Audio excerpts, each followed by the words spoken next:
السلام علیکم ورحمۃ اللہ وبرکاتہ۔ اعوذ باللہ من الشیطان الرجیم، بسم اللہ الرحمن الرحیم۔ اللہم فقہنا فی الدین، آمین۔ ربی یسر ولا تعسر وتمم بالخیر۔ آج کا ہمارا ڈے 11 ہے۔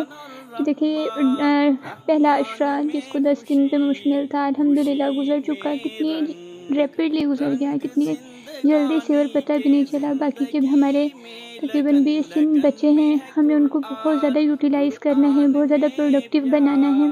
ان کو ایسے نہیں گزارنا جیسے کہ ہم نے پہلے 10 دن کو گزار دیا۔ جو بھی سستی، کاہلی اور جو بزدلی ہم سے ہو گئی، اس سے اللہ تعالیٰ سے توبہ مانگنی ہے اور آگے بڑھنے کی کوشش کرنی ہے۔ آج ہم سورہ العادیات حفظ کریں گے انشاءاللہ۔ اس کی میکسیمم تقریباً 11 آیات ہیں، ہم ان کو حفظ کرنے کی کوشش کریں گے انشاءاللہ۔ جب آپ ارادہ کر لیتے ہیں نا تو پھر آپ کر گزرتے ہیں انشاءاللہ، اور پھر انشاءاللہ ان کو حفظ کرنے کے بعد ہم اپنی نمازوں میں دہرانے کی کوشش کریں گے۔ وہی بات ہے کہ جب ہم کوئی چیز حفظ کر لیتے ہیں اور اس کو یاد رکھنا چاہتے ہیں تو ہم اس کو اپنی نماز میں جب دہراتے ہیں تو ہماری اس کی بہت زیادہ اچھی ریویژن ہو جاتی ہے، وہ ہمیں اچھی طرح سے پختہ ہو جاتی ہیں، یاد ہو جاتی ہیں الحمدللہ۔ اور پھر نماز میں خشوع بھی آتا ہے جب ہم بدل بدل کے صورتوں کو پڑھتے ہیں، مطلب ایک ہی صورت کو پڑھے جانے سے وہ خشوع نہیں آ پاتا، اور پھر اسپیڈ بھی بہت تیز ہو جاتی ہے جو کہ ہمیں خشوع نہیں آنے دیتی۔ سکون سے، تسلی سے جب ہم کسی نئی صورت کو آہستہ آہستہ پڑھتے ہیں، آہستہ آہستہ تلاوت کرتے ہیں تو ہماری نمازوں میں بھی خشوع آتا ہے۔ انشاءاللہ ہمیں اس چیز کی کوشش کرنی ہے۔ آج کی ہماری جو دعا ہے مشکل اور مصیبت میں آسانی کی دعا ہے۔ حدیث کی روشنی میں آتا ہے کہ حضرت سلمہ رضی اللہ عنہ سے روایت ہے کہ رسول صلی اللہ علیہ وسلم نے فرمایا، جس صاحب ایمان پر کوئی مصیبت آئے اور وہ یہ کلمات کہے جس کا اللہ تعالیٰ نے حکم دیا ہے، اِنَّ لِلَّهِ وَإِنَّ إِلَيْهِ راجعون، اللہم اجرنی فی مصیبتی واخلف لی خیرا منہا۔ اس کا اتنا خوبصورت ترجمہ ہے، یقیناً ہم اللہ کے ہیں اور اسی کی طرف لوٹنے والے ہیں۔ اے اللہ، مجھے میری مصیبت پر اجر دے اور مجھے اس کا بہترین نعم البدل عطا فرما دے۔ اس کے بارے میں ہم ایک حدیث کا دیکھتے ہیں، اس میں حوالہ یہ ہے کہ اللہ تعالیٰ اس چیز کی بجائے اس سے بہترین چیز عطا فرمائیں گے۔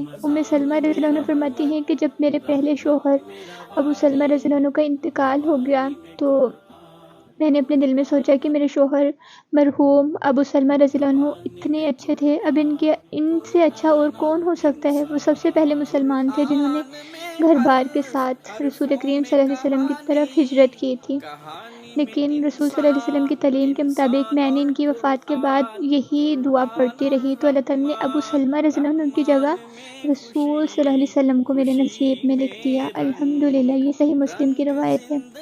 تو دیکھیں پہلے ابو سلمہ رضی اللہ عنہ تھے اور ان کو لگ رہا تھا کہ ان سے اچھے شوہر کوئی ہو نہیں سکتے، تو یہ دعا پڑھنے پر اللہ تعالیٰ نے کتنا بہتر سے بہترین چیز نوازی الحمدللہ، جو رب ان کو دے سکتے تھے یہ دعا پڑھنے پر۔ کیونکہ ہماری مشکل پہ جو چیز ہماری چھین لی گئی ہے، جو چیز کوئی بھی ہو سکتی ہے، کوئی انسان ہو سکتا ہے، کوئی خواہش ہو سکتی ہے، کوئی بھی چیز، ایوری تھنگ، ہم اس کے کھو جانے پر، اس کے گم ہو جانے پر اگر یہ دعا پڑھتے ہیں تو کیا وہ رب ہمیں آسانی کے ساتھ بہترین چیز نواز نہیں سکتا؟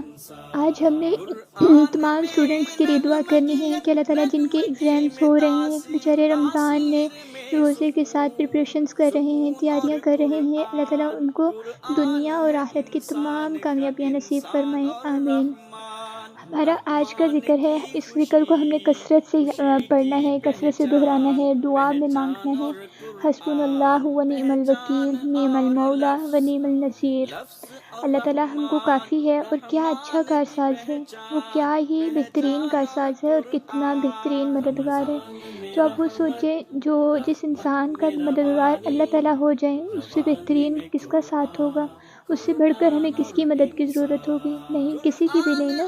تو اسٹارٹ میں بھی ہو سکتا ہے یہ آپ کو تھوڑا مشکل لگے، لیکن یہ بہت آسان ہے، ایزی ریورڈنگ ہے، ہم اس کو ذکر کثرت سے کر سکتے ہیں۔ اگر آپ کو کثرت سے مین بھول جاتا ہے تو میرے ساتھ ہوا ہے کہ میں تو بھول جاتی ہوں جب تک اس کو اپنے لیے گول سیٹ نہ کر لوں، اپنے لیے کوئی ٹارگیٹ نہ سیٹ کر لوں، کہ میں نے اتنے ٹائم لازمی پڑھنا ہے، تو آپ بھی اس کو اپنا ٹارگیٹ سیٹ کر لیں کہ 100 ٹائم پڑھنا ہے یا 60 ٹائم پڑھنا ہے یا پھر 200 ٹائم پڑھنا ہے یا پھر 30 ٹائم، جتنا بھی آپ آسانی سے پڑھ سکتے ہیں اچھی طرح سے ذہن نشین کر کے۔ حسبنا اللہ و نعم الوکیل، نعم المولا و نعم النصیر انشاءاللہ۔ آج کی ایکٹیویٹی بہت ہی خوبصورت ہے، جو کہ ہے کہ پیرنٹس کے لیے آپ اپنی جن کے والدین ہیں سب اپنے پیرنٹس سے بہت زیادہ محبت کرتے ہیں الحمدللہ، اور محبت کے سب سے زیادہ حقدار بھی ہمارے والدین ہیں۔ آج آپ نے اللہ تعالیٰ سے دعا مانگنی ہے کہ اللہ تعالیٰ ہمارے والدین کو ہمارے سر پہ سلامت رکھے، اور اس کے دوسرے پہلو میں یہ کرنا ہے کہ اپنی امی کو کہنا ہے امی جی مجھے آپ سے بہت محبت ہے۔ ماما الحمدللہ اللہ تعالیٰ کا احسان ہے کہ اللہ تعالیٰ نے مجھے آپ جیسی نعمت عطا فرمائی الحمدللہ، کیونکہ نعمت ہی تو ہے ہماری امی ہمارے لیے۔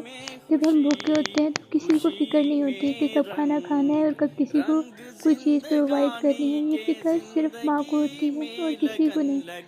جب آپ سوئے ہوئے ہو، سردی کی رات ہو، اور ایک بستر کی بجائے آپ کے اوپر صبح میں 2 بستر اڑا دیے جائیں، دوسرا بستر بھی اوپر اڑا دیا جائے، تو سمجھ لیجیے الحمدللہ یہ ماں ہے۔ ماؤں کو بڑی فکر ہوتی ہے الحمدللہ کہ میرے بچے کو کہیں سردی نہ لگ رہی ہے۔ تو آپ نے اپنی امی سے محبت کا احساس کرنا ہے، ان کو کس کرنا ہے، ہگ کر کے گلے لگانا ہے اور کہنا ہے کہ امی مجھے آپ سے بہت محبت ہے، اللہ تعالیٰ آپ کو ہمیشہ سلامت رکھے، اور میری جو بھی نافرمانی مجھ سے ہوئی آپ کے لیے، جو بھی کوتاہی ہے، جو بھی غلطی ہے میرے لہجے میں، آپ مجھے معاف کیجیے گا۔ دیکھیے گا اس عمل سے اتنی آپ کے دل کو تسلی اور دل کو سکون ملے گا کہ وہ سکون آپ کو کہیں اور مل ہی نہیں سکتا ہے انشاءاللہ۔ اور آخری بات، آج جیسے کہ آپ جانتے ہیں جمعۃ المبارک ہے الحمدللہ، تو آج ہم باقی اپنے ٹارگیٹس کو، گولز کو مکمل کریں گے۔ سورہ کہف لازمی پڑھیں گے، اگر بہت جلدی ہے نہیں پڑھ سکتے، ٹائم شارٹ ہے، پہلا اور آخری رکوع اور لازمی پڑھیں گے ہم انشاءاللہ۔ پھر یہ کہ سورہ درود ابراہیم کی تسبیح لازمی کریں گے، 100 ٹائم تو کم از کم لازمی پڑھیں گے انشاءاللہ۔ اور تیسری بات یہ کہ عصر اور مغرب کے درمیان جو گھڑی ہے وہ قبولیت کی ہے، اس میں جو بھی دعا مانگی جاتی ہے لازمی قبول ہوتی ہے۔ اور پھر سیکنڈلی یہ کہ ہم روزے سے ہیں الحمدللہ، تو روزے میں ہیں مغرب اور عصر اور مغرب کا درمیانہ ڈوریشن ہے، تو دعائیں ضرور قبول ہوں گی انشاءاللہ، تو لازمی دعا میں یاد رکھنا ہے۔ فی امان اللہ۔